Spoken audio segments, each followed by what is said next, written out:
Hello students, welcome back to my channel physics SPC. Electromagnetic induction का एक question. A simple pendulum made of mass 10 gram and a metallic wire of length 10 centimetre is suspended vertically in uniform magnetic field of 2 Tesla. The magnetic field direction is perpendicular to the plane of oscillation of the pendulum. If the pendulum is released from an angle of 60 degree with vertical, then the maximum induced EMF between the point of suspension and the point of oscillation millivolt में दे रखा है। ठीक है, पहले एक diagram बनाते हैं। ये देखो, ये आपका एक रेजिस्टर सपोर्ट हो गया और यहाँ से ये वर्टिकल से 60 डिग्री बनाते हुए एक हमारे पास पेंडुलम है जेरा, जिसकी लेंथ एल है और मास एम है। ये पॉइंट प्लेन हो गया, आपका प्लेन ऑफ ऑसिलेशन हो गया। इसके परपेंडिकुलर मैग्नेटिक फील्ड दे रखा है, तो हमने मैग्नेटिक फील्ड ऐसे मान लिया, सब जगह पर है। कांस्टेंट मैग्नेटिक फील्ड है बी, जो जिसके लिए रखिए 2 टेस्ला। ठीक है, एक। दूसरा, इस वाले पॉइंट और इस वाले पॉइंट, इसे पॉइंट ऑफ सस्पेंशन, इसे पॉइंट ऑफ ऑसिलेशन, इन दोनों पॉइंटों के बिटवीन कितना इंड्यूस्ड इंटरलफ होगा ये पूछ रहा है। तो एक बात हम जानते हैं कि अगर कोई मेटलिक रॉड है, कंडक्टिंग रॉड है, और इसको यहाँ से हिंज कर दें और इस एक्सिस के अबाउट इसे घुमाएं, तो इस रॉड की अगर लेंथ एल हो और मैग्नेटिक फील्ड इस रॉड मैग्नेटिक फील्ड लाइन्स को काटते हुए चले, देखो मैग्नेटिक फील्ड लाइन्स ऐसे होंगी तो उसको red rod magnetic field lines को काटते चले, तो उस वाली कंडीशन में इस वाले पॉइंट के क्रॉस इंड्यूस्ड ईएमएफ जो होता है वो 1/2 बी ओमेगा एल स्क्वायर होता है। ठीक है, अब जरा दूसरी बात समझनी है। क्या? जब इसको यहां से आप रिलीज करोगे तो ये ऐसे जाएगा सर्कुलर पाथ बनाता हुआ। जब ये यहां पहुंचेगा तो यहां पे तो इनिशियल स्पीड 0 है, जब यहां पे पहुंचेगा तो इसकी स्पीड यहां पर मैक्सिमम होगी, है ना। और अगर इस स्पीड को निकालें तो सर्कुलर मोशन वाला कंसेप्ट लगा दो। इसकी ये रेडियस कितनी है? आर एल, तो वी बराबर हो जाएगा एल ओमेगा।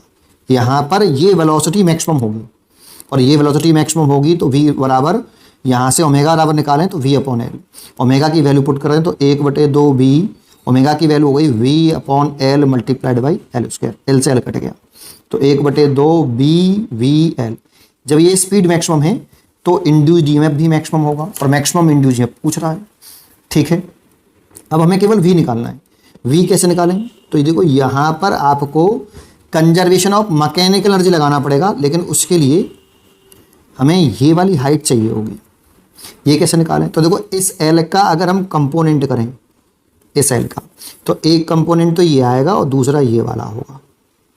हमें चाहिए ये वाला कंपोनेंट, तो ये इससे कितना एंगल बना रहा है? 60 डिग्री। तो ये वाला कंपोनेंट आया एल कॉस 60 डिग्री, और कॉस 60 डिग्री की वैल्यू होगी 1/2, और ये वाला कंपोनेंट आएगा एल साइन 60 डिग्री। हमें चाहिए ये, तो ये l/2 आ गया, और ये पूरी डिस्टेंस एल है भाई। पेंडुलम की लेंथ तो ये एल थी, तो ये भी एल है, और ये l/2, तो ये वाली कितनी आ जाएगी? ये वाली हाइट आ जाएगी h बराबर l/2। ये क्यों निकाली समझ में आएगी अभी थोड़ी देर में।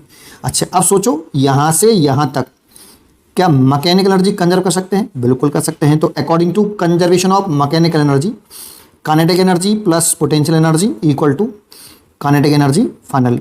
इसको इनिशियल मानने और इसको फाइनल पोजीशन मानने हैं। और इस वाली लाइन पर हमने मान लिया ग्रेविटेशनल रेफरेंस पॉइंट मान लिया ऐसे, या लेवल कह सकते हो। That means potential energy 0। तो देखो, इनिशियल लिखें काइनेटिक एनर्जी, तो स्पीड 0 है तो काइनेटिक एनर्जी 0। और ये वाला पॉइंट रेफरेंस लाइन से कितना ऊपर है? h हाइट ऊपर है तो पोटेंशियल एनर्जी होगी mgh, और h कितना है? l/2। फाइनल काइनेटिक एनर्जी लिखें यहाँ पर, तो half m v square plus, इसी को रेफरेंस पॉइंट माना है, इसीलिए रेफरेंस पोटेंशियल एनर्जी कितनी हो गई रेफरेंस पॉइंट पर? 0। हाफ से तो हाफ कट गया, एम से एम कट गया, तो v बराबर आया √gl।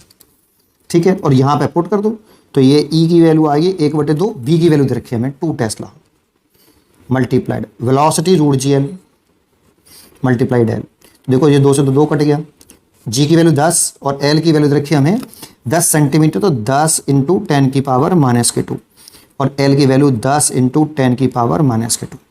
तो देखो, ये 100 हो गया और ये 10⁻⁻² से ये कट गया, तो 1 का रूट लेंगे तो 1 ही रहेगा, तो 10 × 10⁻⁻² वोल्ट।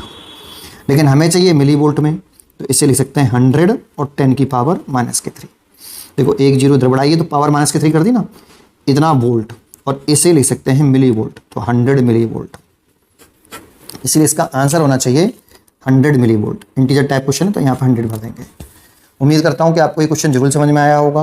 पढ़ते रहिए और खुश रहिए।